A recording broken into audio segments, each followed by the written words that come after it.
inspires us all to start wearing a little late-night uniforms so we feel like part of the team.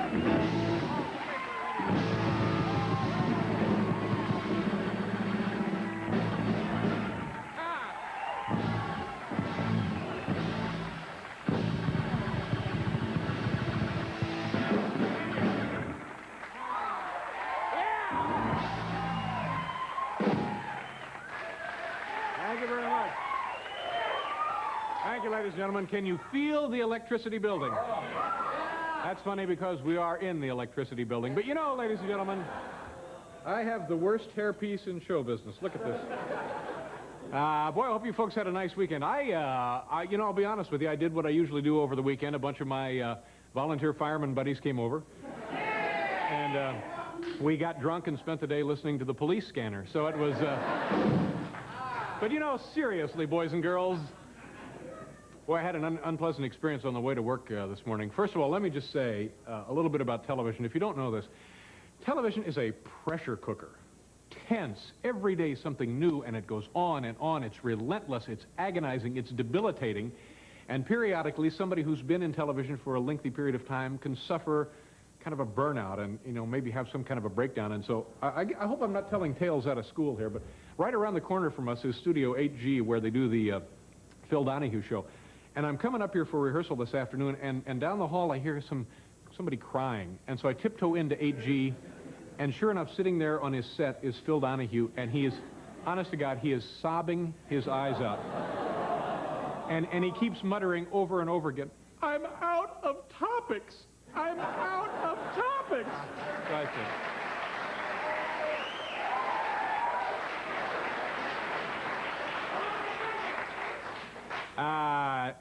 said, dear Abby, what's her last name? Abigail Van Buren. That's right.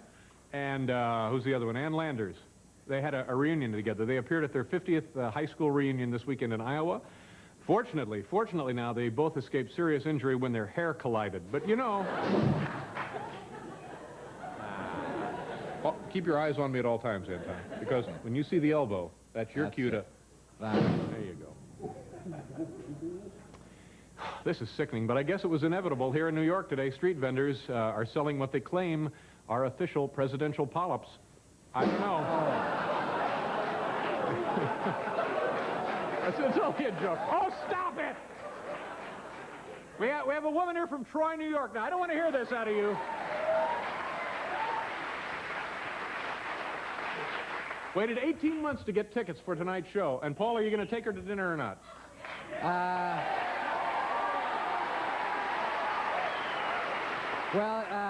Come on. She's just lovely. I unfortunately have to work later tonight. You're lying. No, I'll pay for it. You take her to dinner. I have to, well, maybe if she could meet me at like 1 a.m. No, she has to go get back on the Amtrak train and go to Troy, New York. Oh, I have to work. You may still be waiting. I got an immediate recording session right after the show. We'll try and think of something. Maybe we can run out and get you a pie before you leave, ma'am. Would you 1 like a a.m. big though. sloppy pizza? You know. All right, we'll send somebody out for her. Do I have any money? Anybody get any money? Paul, you got any dough on you? Yeah, I have some money. All right, send somebody out and get this woman a big greasy pizza. Yeah, What do you want on it? The works, okay. All right, we'll get her the works, and I appreciate it. 18 months, a year and a half you waited on tickets. Well, bless your heart. Thank you very much. What was your name again? I have a... Mary? Thank you very much. Tonight, as always, we have from the home office in Milwaukee a top 10 list. And tonight's top 10 list, the category is top 10 Barty Pots, top 10 body parts, or Van Pattens. Top 10 body parts or Van Pattens. Here we go. Number 10, heart. Number 9, kidney. Number 8, Vincent. Number 7, trachea. Number 6, Joyce. Number 5, James. Number 4, bladder. Number 3, Timothy. Number 2, spleen. At number 1, we have a tie, Dick.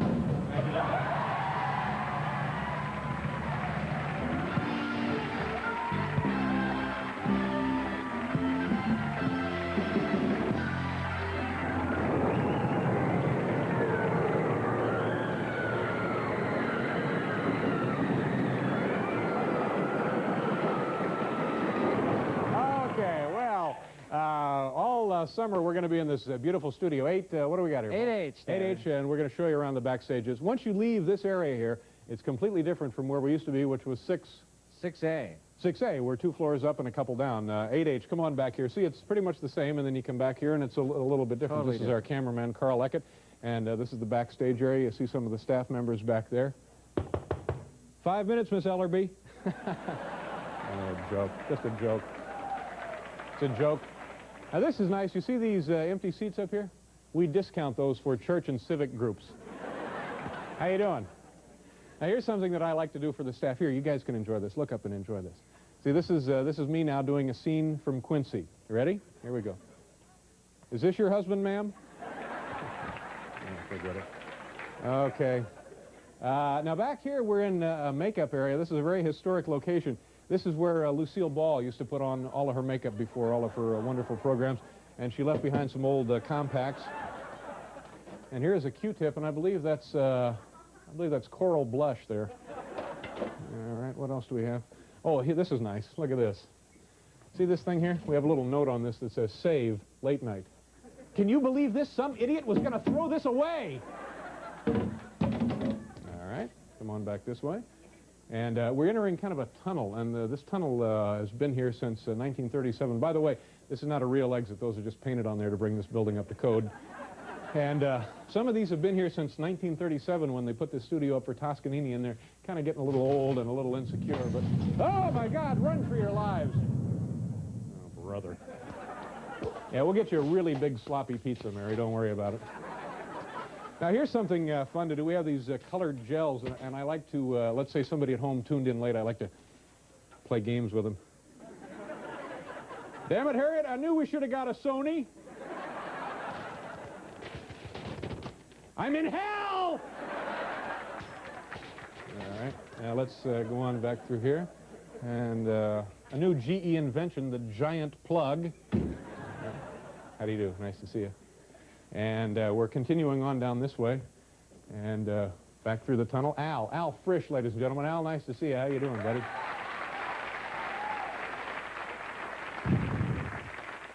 Take a look at this sink. Boy, you talk about hygiene. You talk about sanitation. Yes, some of Dave's guests wash up in this sink. Many get hepatitis. All right, what else is back here? We have endless footage of wire and cable and so forth.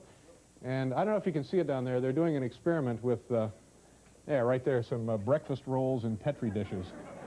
Pretty exciting stuff. You know, NBC really doesn't do too much in the way of research and development in the area of broadcast technology. But they are doing some mighty interesting things in the field of coasters. Look at that, will you? Whew, that won't tip over under any circumstances. We're mighty proud. All right.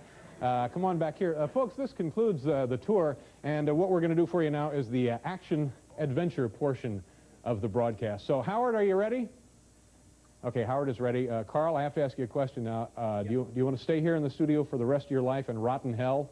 Or do you want to go with me and breathe the air of a free man? I think I'll stay here, Dave. Are you going to stay? Okay. All right, the action-adventure portion of the program. Here we go. Thank you very much. All right. Oh! Oh! Oh! Oh! Oh! Oh, where am I? Where am I? My God. Welcome to Switzerland. We're in Switzerland, Paul. Oh, boy.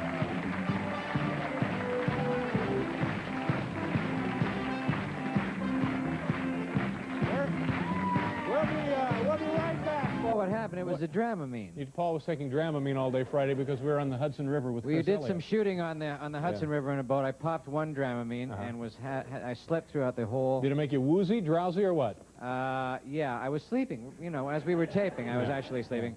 And Yeah, would but have anyway, made it to the game. you missed the Really game. meant to be there. We lost. We lost to the Today Show. It was not a bad game, but I stink. I got to retire. I'm going to just do hunting and fishing in the off-season. You're unhappy with your playing? Bryant Gumbel was not there. Did not show up. Uh-oh. What the hell is making... Is that the... that's the Thrill Cam making that Thrill noise? Cam. Those special graphite bearings, I guess. Anyway, Bryant Gumbel was not there because, of course, Friday is manicure day for Bryant. And he just couldn't be there. Oh, wow. But we lost. It was not a bad game. They were pretty nice people. We could have won. It was 9-8. Not a bad game. What did I say? Not a bad game. I said it was not a bad game. Not a bad game. I'm sorry, Paul. I'm a little testy tonight. It's all right. You know what they say, bad dress, great air show. And what is this? This is the air show. And how's it going? Well, so far, great, I think. Great? Yeah, well, you know, it's very, very good. Very good. A very nice show so far. Do you think it will stick to the tape? Pretty much all we care about here at NBC. Let's get on with the damn show. We have a wonderful program. Look, Yeah! we have beer. Who wants some?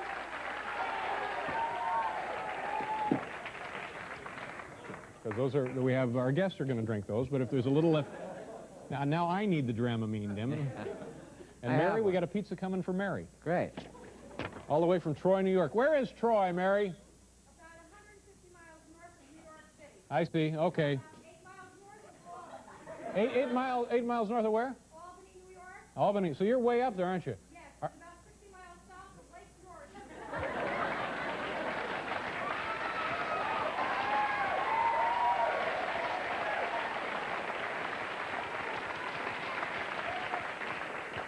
What, do you got a road atlas up there, Mary? Or? Okay, let's get on with it. What a great show. This is an interesting program, Paul. Now, I want you to pay attention to our first two guests. These gentlemen are twins. These guys were separated at birth. Last September, they were reunited after 32 years of being apart. Now, this is not an episode of Love Boat starring the Lander sisters. This is real life. Folks, please say hello to Jerry Levy and Mark Newman. Gentlemen, come on out here.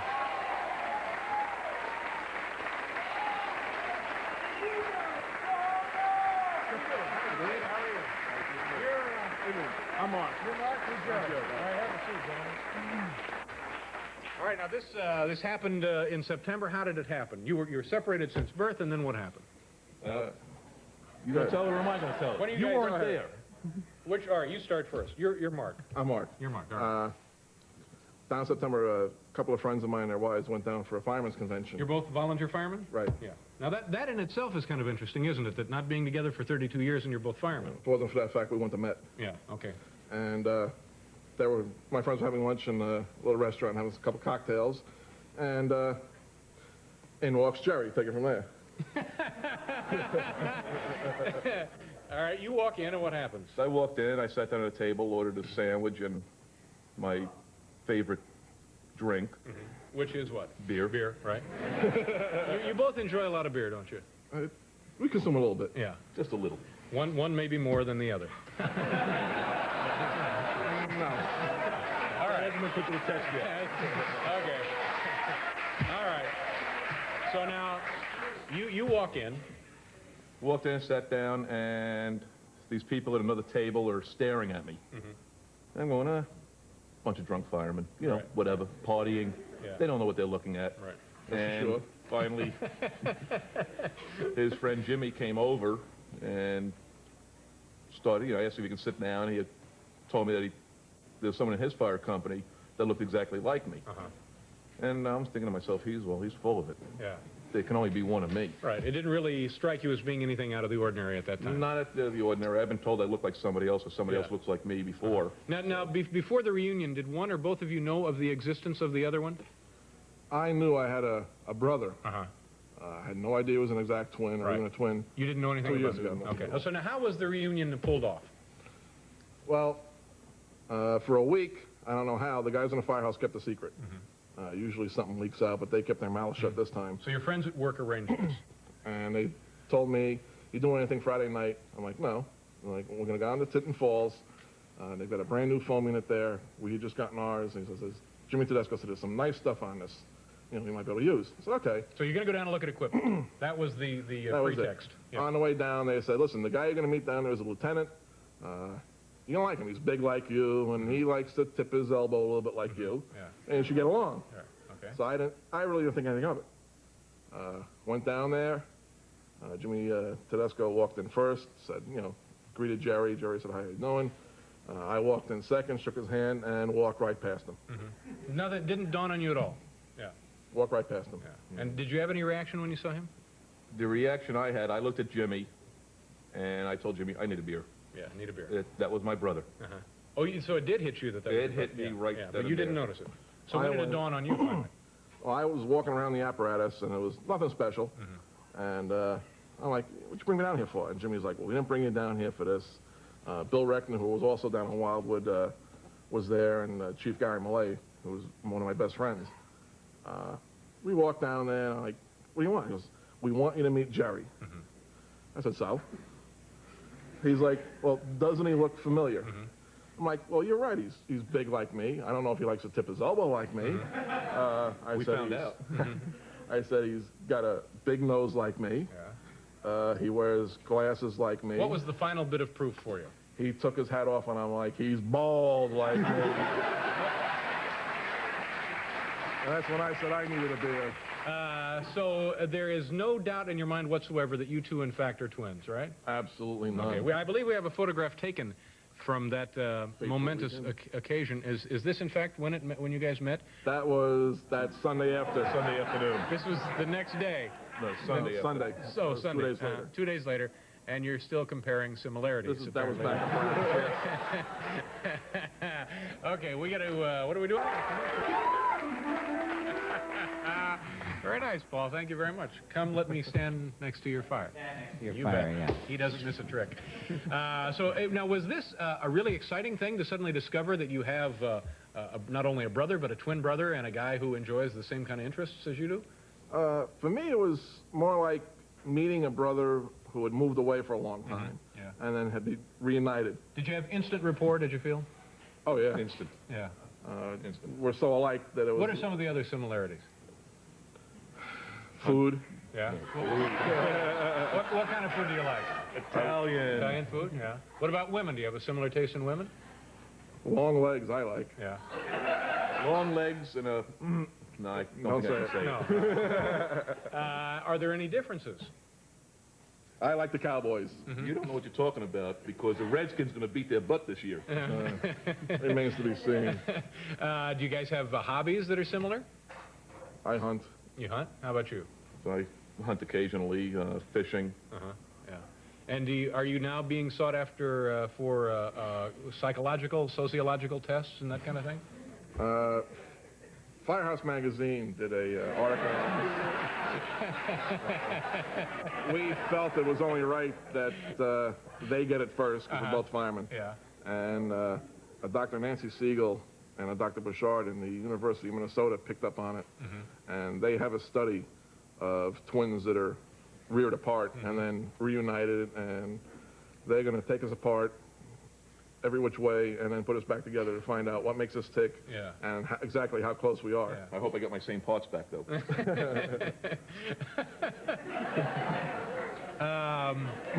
But has it been overall, it must be a dramatic change for you? Not really. We both have our own lives. It's every time we get together, it turns out to be one big party. Yeah. So. But wouldn't that be true regardless of who you got together with, it seems like? Hey, you seem to have fun. Yeah. And we have to thank somebody for letting somebody come to this show tonight. Is that right? Who do we have to thank here? Somebody's employer? Yeah, I'd like to thank my boss. What's his name? Ron Newell from Allied Fire and Safety Equipment Company Incorporated out of Middletown, New Jersey. And why are you thanking him exactly? What did he do in all of this? He's taking it after everything hit the fan. Pretty good. A good sport. Good sport about what? What? I don't understand. Letting me off of work. Oh, he let you off work. I see. Okay. Well, he's very generous. Apparently you can't. I've got to talk to him. All right, now, let me say, Mark? Right. Jerry. Right. Well, congratulations, gentlemen, and I hope this continues. Thank you, Paul. Tomorrow on this program, Bill Dana will be here, Mitch Gaylord, and Tony Randall. Quite a show. That will be tomorrow. Why are you applauding? Tony Randall? But it's a darn fine show anyway, isn't it? Even without Tony Randall, you would have burst into applause. Spontaneously, don't you think? Hello? And coming up later in this program, we have Linda Ellerby from NBC News and also John Witherspoon, also from NBC News. And we're waiting on a pizza for this woman from Troy, New York. You got to eat it, ma'am. All right? Okay. But right now we're going to do another surefire piece of comedy here. It's something we like to call dumb ads. These are advertisements found in periodical publications from all over the United States. Paul, take it away. Yeah. There we go. The dumb ads theme, ladies and gentlemen. There's a certain kind of ad that I love. It's an ad that this kid has been dreaming of. When you talk of ads, you could be thinking of just one. The kind of ads that are so dumb.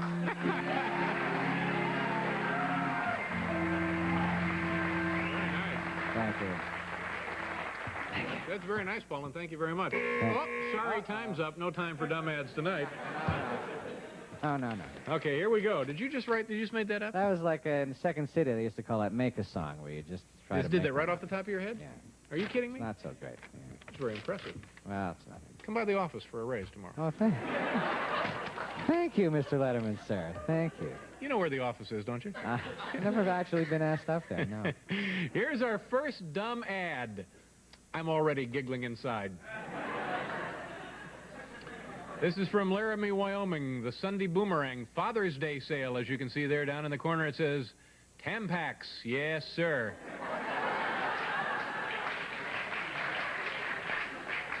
Gee, Dad's having a great Father's Day. He's biking, boating, horseback riding.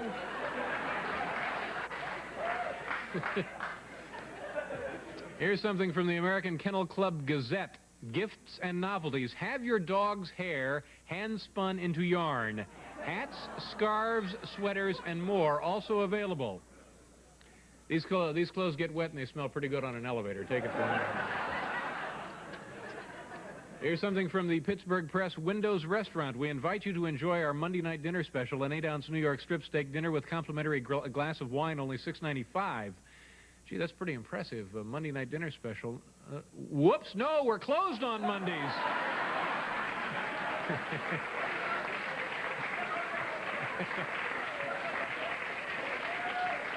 How can they offer this fabulous Monday night dinner special for only $6.95? Easy. They're closed, they're closed, they're closed.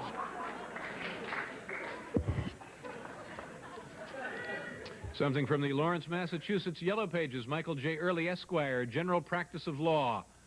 Operating under the influence of alcohol. Yes, he does slur his words, but somehow the jurors seem to really love him. They just... newspaper in Auburn, New York. Whether driving north or south, stop in at Chris and Green's and fill your mouth. Oddly enough, this is a bait shop. No. Paul, oddly enough, this is a bait shop. There's a certain kind of bake shop Stop it. that I love. Stop it. This is something labeled a flyer from California. Didn't you date a flyer from California once, Paul? I dated a flight attendant. Oh, it was a flight attendant. Yeah. Big Bells. Wild. She was wild. Totally wild. Here's Big Bells and Flares. It says, Fowler's has the big selection of these hard-to-find men's jeans. Gee, you know, they are hard to find. I've been looking all over for something to make me look really stupid, so the Portland Oregonian, warning, this has no joke with it. The hell is that? We have a malfunctioning piece of material here. There. Okay, let's try this one. Warning, carpenter ants now swarming. They are as destructive as termites and will cause serious damage to your home or business. They will not go away and must be eradicated by professionals. Don't you understand, General? They feed on energy. Dropping the atomic bomb on them will only make them stronger.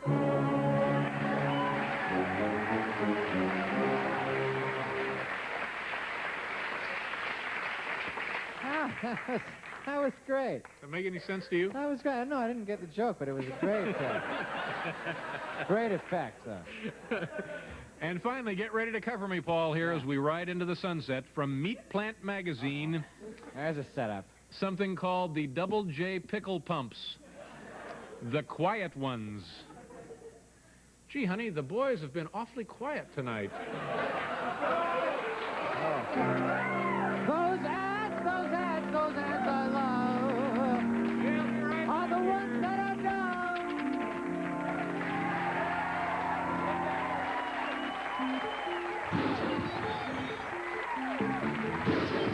So it goes. How are we coming on the pie, by the way? Where did we order it from? Well, we did order the pizza, didn't we? Hero City. All right, so it should be here, don't you think? Okay. Anyway, this woman on Friday was employed by NBC right here as a news correspondent. Today, we're not really sure. Folks, please say hello to NBC news person and best-selling author Linda Ellerby. Linda, come on out. Hiya. How are you? Nice to see you. Please have a seat. Thank you very much. I'm sorry you were here Thursday night and we ran out of time, That's all so right. please accept my apologies. It's nicer to be here now when I'm unemployed. It's television. Now, are you really unemployed? Technically, my contract ran out at midnight last night. And why is that? Why did that happen? Negotiations broke down? Something like that, yes. But why? Does it have anything to do with what you said in the book here? Well, I don't know. Nobody that I work for has mentioned the book, which might well explain it. Did you hurt people's feelings in it? No, I didn't. It's a kind book, and I wrote it on the assumption that my employers had a sense of humor. What could go wrong? Yeah. But do you mention names of fellow NBC employees here? Yeah, I do. My fellow NBC employees like the book a lot. What about the news management? I haven't heard a word from them, but then I didn't send any free copies either. Yeah. Well, let's talk a little bit about, Lloyd Dobbins. What do you say about Lloyd in here? I have it right. Well, I do tell a story about Lloyd on the campaign trail and why he now travels with a nightlight. And that is because in one of those Hyatt hotels that has the large atrium. The atrium in the middle. Yes, in the middle. He woke up in the middle of the night on the campaign. You're in a different town every night. You don't know where you are. Don't know where you are. Thought he knew where the bathroom was. Thought. And so he didn't turn on the light. Opened the door he was certain was the bathroom. Wandered out and relieved himself. Over the balcony, 4 floors down, onto the heads of people in the bar below. Which is why he travels with a nightlight and why I don't drink in the bars of Hyatt hotels. Honey, isn't that Lloyd Dobbins from NBC? Hey, easy, Lloyd. But you and Lloyd are good friends, aren't you? Oh, yeah, we're still pals. He's also unemployed today, too. No kidding? Yeah. Now, the last time we visited with you, you said Lloyd was in Tokyo. Has he come back He's from come there? back, and he's left NBC, and he's moving, excuse me, he's moving to North Carolina to write, he's going to write fiction because he said he's tired of writing facts, he wants to write the truth, and he's going to raise Christmas trees. You're going to raise Be Christmas the first trees? doer Christmas trees in the history of the world. Now, what was I going to say? Oh, now, this book is doing very well for you, and suddenly is going to be a movie, is that right? Yes. And you're going to write the screenplay? I am. And is this a go thing, kind of a thing? Or? Well, that's how they explain it. I mean, these people are from Hollywood. I don't know. Yeah. But yeah, at this point it is, yeah. You get a lot of money up front for the screenplay? Okay. And which came first, the words or the music? Generally the contract. Yeah. But now, what's going to happen with you? Are you going to stay at NBC, do you think? I don't know. Even my agent is meeting with their people right now. Even as we're sitting here in the afternoon time, not in the late night time. It's being discussed. Yes, it's being. I'm going to let my daughter support me. She's in the audience, and she fronts a rock and roll band, the Giant Panda Gypsy Blues Band. Where are you, Vanessa? Raise your hand. Giant Panda Gypsy Blues Band. I can't find her. Oh, there she is with the red hair sitting there, yes. The one hiding. Tell her she'll never be a success if she hides her face. She's in a rock and roll band? Yes. Yeah, all right. I may let her support me. Or, I'm really quite lucky I have other offers. CBS was interested? ABC, were they interested? They want to have But, this is one of those things where you're not supposed to talk about while negotiations are going on. But let's say there are a lot of alphabet letters involved all around. And also there was discussion of you hosting The Tonight Show? I read about this in the papers. I've been invited to be a guest on it again, but no one has said anything to me about hosting Well, that'd be nice. Would you be interested in that? I don't know. In a sense, I'm not sure it's the right thing for a news person to do if anyone still considers me a news person. On the other hand, still consider yourself a news person? I do indeed. On the other hand, I'm more comfortable asking the questions than answering them. Yeah. That's usually the way that works. Yes, aren't you? I haven't been comfortable since I was 13. But now we have what I think may be your last TGIF. It's quite possible it is, yes. These are features that Linda compiles for the Today Show on Friday. Yeah. And most of these are from last week, though not all. Okay. I mean, I brought you a couple that were worth the replay, even though they're not from last week. But this may be the last This viewing may of be the last time you'll see it, yes. Well, I hope you stay with NBC because you're quite an asset. It would be nice to thank have you. I've been happy here. Okay, have we explained the tape, Linda? I don't think it needs any explanation if you've watched TGIF or even if you haven't. It's news you won't see on other programs, and it's all true. Gleaned from around the globe. From around the world and from our affiliates. Here we go. These little girls in Sacramento are named Beavers. I mean, it is their last name, but it fits because the twins have strong teeth and a taste for wood. As you can see, they sort of, well, ate their cribs. By taking the cribs out, we thought that would stop the problem. But then they attacked the chest of drawers. We took that out, and then they literally ate the closet doors. I did not make this up, and in case you worry, the little girls are perfectly healthy. Only an iron shortage, says the doctor, which confuses me as to the wood part. But now, as you can see, they're eating fingers. More television. This is Tippy, the whistling cockatiel. He watches too much TV, especially Andy Griffith.